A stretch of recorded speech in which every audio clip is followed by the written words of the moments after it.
Santroji, you made a point. I realized it after it was clarified. I will allow you. If you are ready today, I will allow you in the special mention itself. Sir, thank you. Yes, sir, you same are point. not Santro Sen. No, sir, same point. Associate, sir. उनको कहने दो बाद में associate. No, he's going to his seat. Sir, because the issue is so important, that is why. So that is why we can request you guide us for a calling attention motion, so the health minister can come and assure the students. That is all, sir. Thank you. So we'll consider it. After consulting the minister, I'll examine it. Then we are going to. ये कैलाश सोनी जी आपने क्या है कुछ?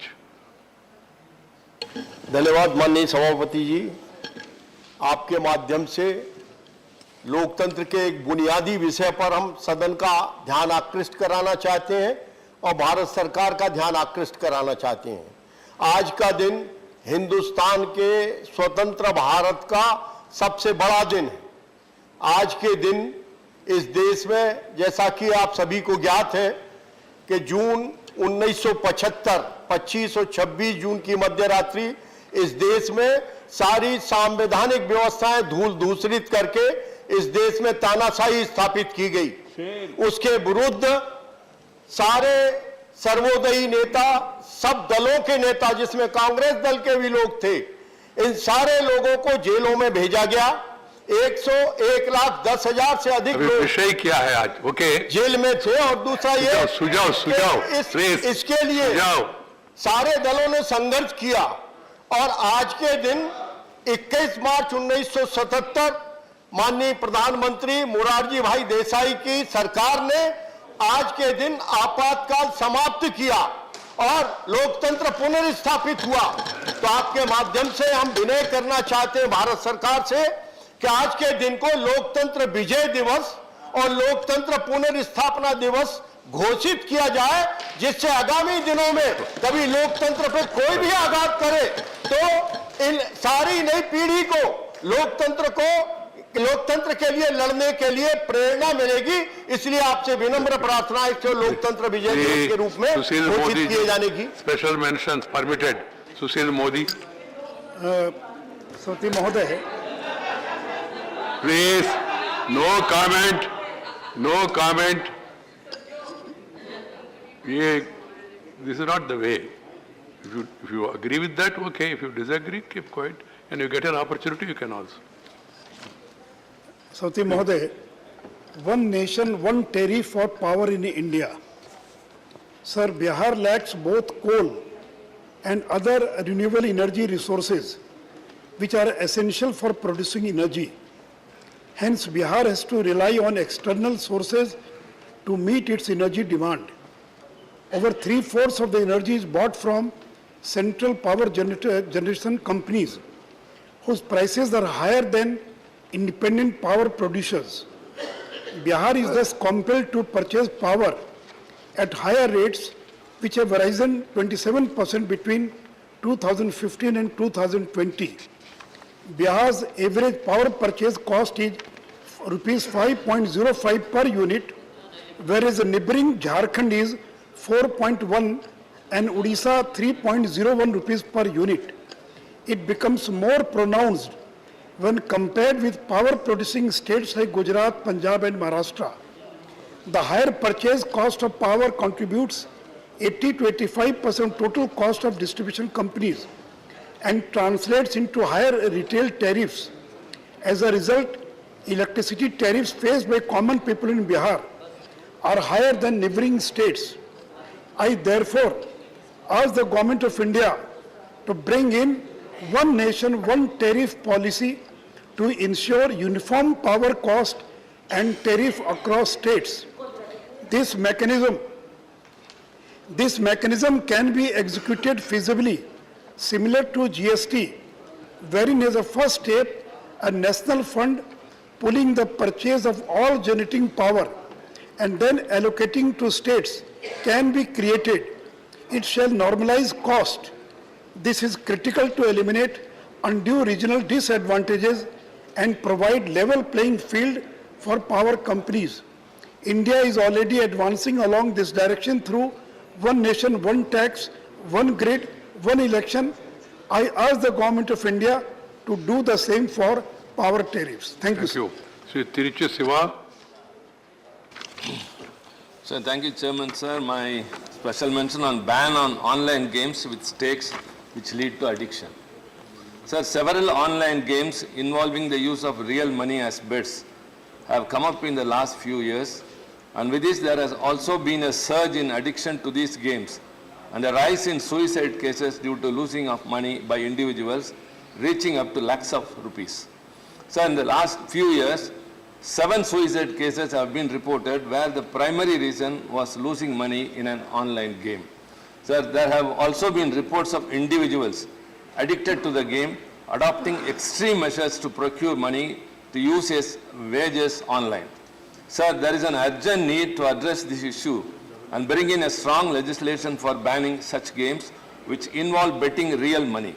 Even if games like rummy and poker are declared as games of skill, the element of placing a wager turns them into games which can be highly addictive and have been proved to be so.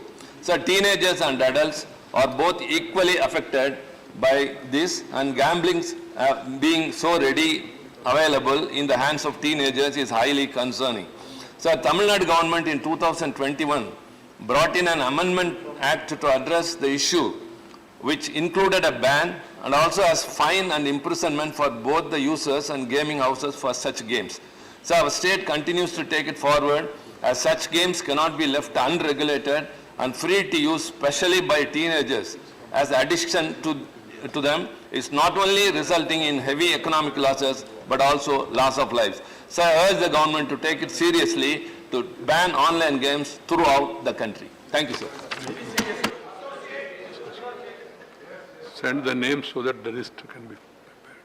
Sri T.G. Venkatesh.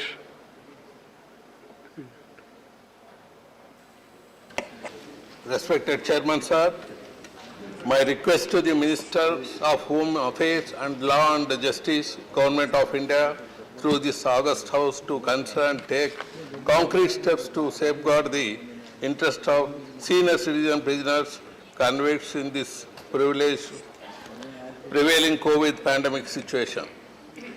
Keeping in view of the average age of an Indian being 70 years and the aged elderly prisoners who have higher chance of getting infected, especially the prisoners. The aged prisoners should be given special treatment and considered for release either on interim bail or an emergency special payroll on a condition that they report to the nearest police station once in a week.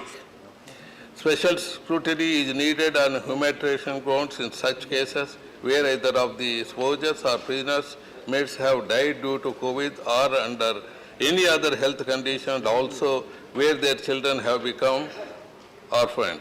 This is my sincere request, sir. The average, the citizens living also around 70 years in this country, keeping in view of this as a special case, this decision has to be taken. Thank you, sir. Right. Dr. V. Sivadasan. Respected Chair, sir, the recent reports regarding the appointment of professors of practice in central universities are a matter of serious concern. It is reported that neither NET nor PhD and not even post-graduation or other education qualifications will be required for appointment to central universities. This move could prove to be harmful to the academic integrity of the universities. It will affect the future of young researchers who are pursuing higher education. Sir, the opportunities will be reduced as people with not defined qualifications could occupy this position. The government should take measures at its disposal to ensure that the academic integrity of our institutions' higher learning is preserved. Thank you, sir. Thank you. Please send the names. Sri Elamaram Karim.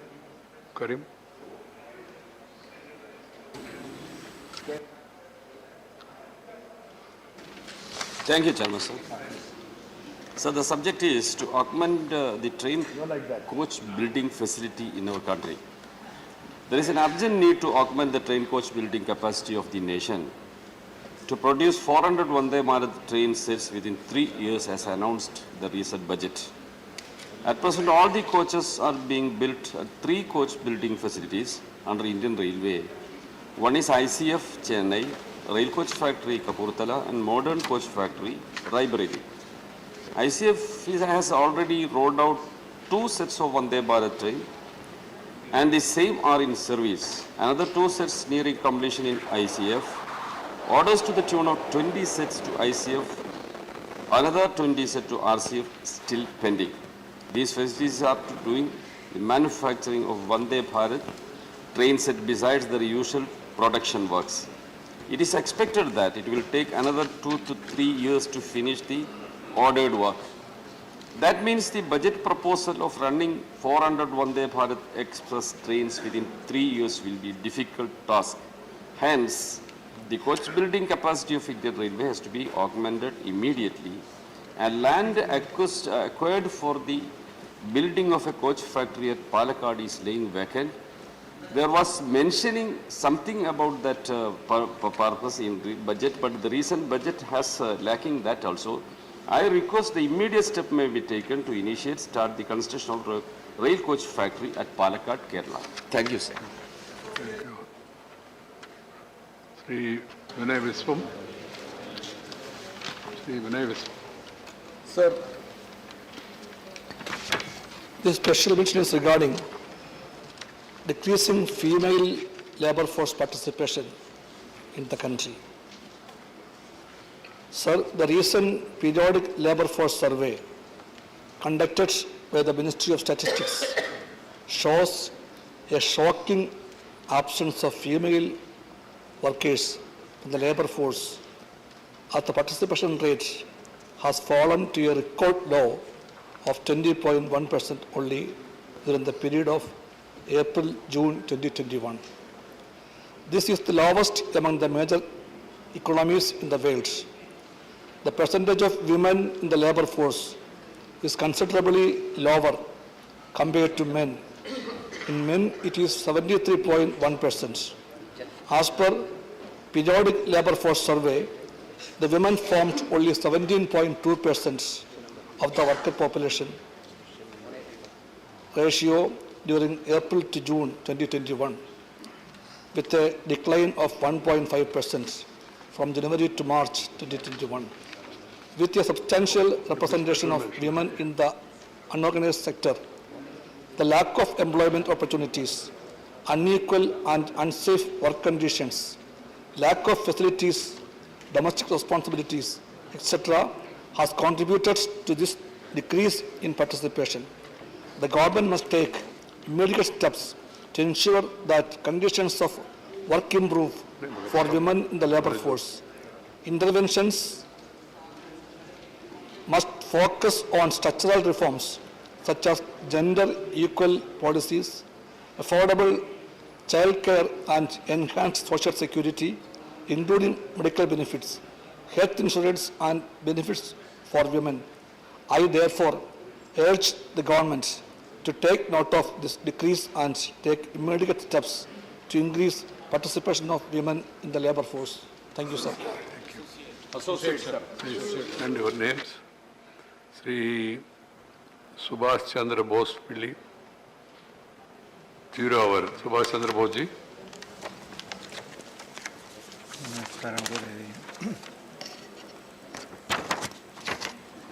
Honorable Chairman, sir. Thank you, sir.